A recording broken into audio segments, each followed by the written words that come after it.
তার আপনারা কি জানেন ডিমের আঘাতে কিন্তু মাথা ফাটে, হাত ভাঙে? নিশ্চয়ই না, একটা ভাওতাবাজি।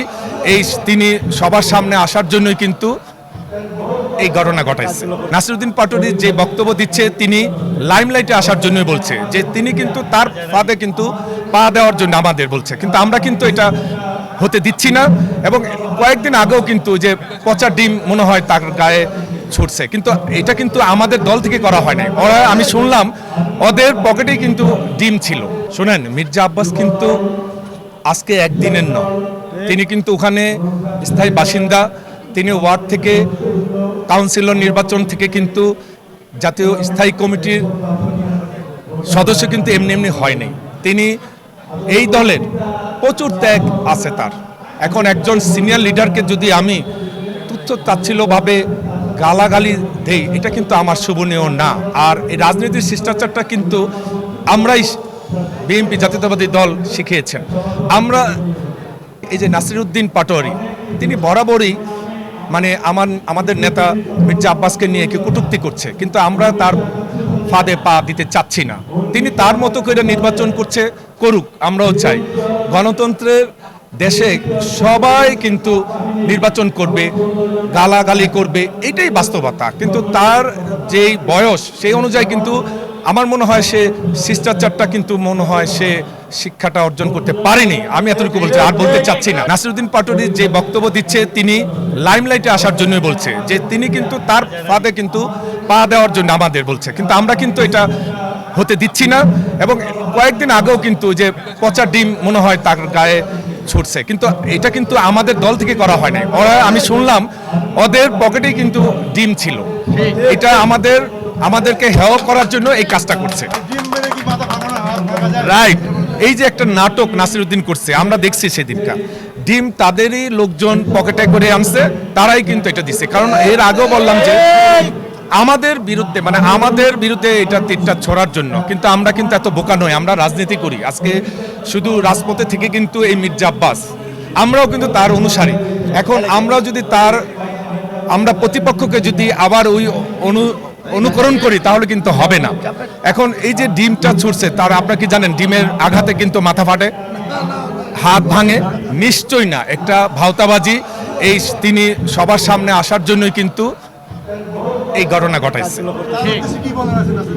আমি একটাই কথা বলবো, নাসিরউদ্দিন পাটোয়ারি সাহেব, আপনি যে এলাকায় নির্বাচন করছেন আপনি করুন, আমরাও সহযোগিতা করব। কারণ যেহেতু বাংলাদেশে একটা বৃহৎ একটা সংগঠন বিএনপি, এবং যেহেতু আপনারা জানেন ফ্যাসিস্ট হাসিনা বাংলাদেশে নেই, আমরা ওদেরকে উৎখাত করেছি এবং এই সরকার কিন্তু নিষেধাজ্ঞা আছে। এর জন্য একটা দলকে তো নির্বাচন করতে হবে আমাদের সাথে। আমিও চাই আপনি নির্বাচন করুন, কিন্তু শিষ্টাচার বহির্ভূত আচরণ বিধি লঙ্ঘন করে নয়। আমরা সেইভাবেই কিন্তু এই জাতীয়তাবাদী দলের পক্ষে, ধানের শীষের পক্ষে কিভাবে জয়যুক্ত করা যায় সেভাবেই কিন্তু আমরা কাজ করে যাচ্ছি।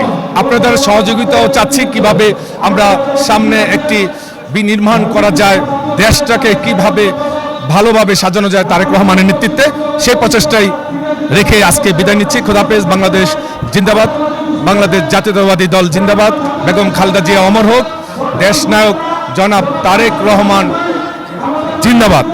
আজকে সকাল থেকে আমরা কাজ করে যাচ্ছি।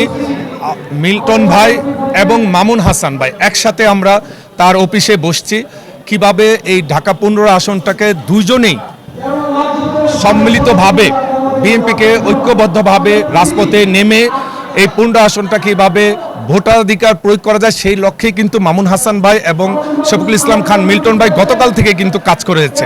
আজকে সকালেও আমরা 13 নম্বরে মিল্টন ভাইয়ের অফিসে আমাদের প্রধান অতিথি ছিলেন, আমিও সেখানে ছিলাম।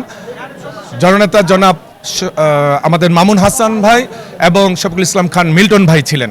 এবং আপনি যে একটা কথা বললেন যে এই এলাকায় মামুন হাসান ভাই কিন্তু 13 নম্বর ওয়ার্ডের ছাত্রদল থেকে কিন্তু বেড়ে ওঠা একজন লোক, ছাত্রনেতা থেকে মিরপুর থানায় ছাত্রদলের সভাপতি ছিলেন এবং মহানগরের সভাপতি ছিলেন, যুবদলের সভাপতি ছিলেন, সেন্ট্রালের ভারপ্রাপ্ত দায়িত্ব পালন করছেন সভাপতি হিসাবে।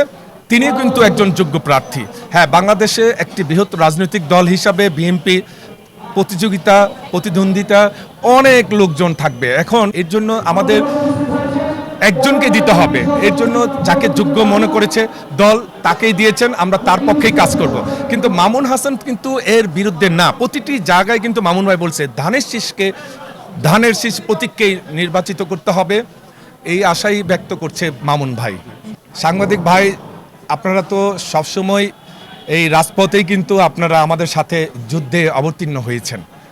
আপনারা ভালো করেই জানেন যে প্রতিটা বাসায় যারা সাইলেন্ট ভোটার যাকে বলা হয়, অবশ্যই আমাদেরই কিন্তু ওই বাসায় বাসায় ডোর টু ডোর, এর আগেও বলছি ডোর টু ডোর কিন্তু আমাদের যেতে হবে। নির্বাচন কিন্তু একক বিষয় না, নির্বাচনটা হলো সামগ্রিক একটা বিষয়। এখন দল মত নির্বিশেষে সকলের মধ্যে থেকে কিন্তু আমরা ওই ধানের শীষের পক্ষে কিভাবে ভোটটা প্রয়োগ করা যায় সেভাবে কিন্তু আমরা কাজ করে যাচ্ছি।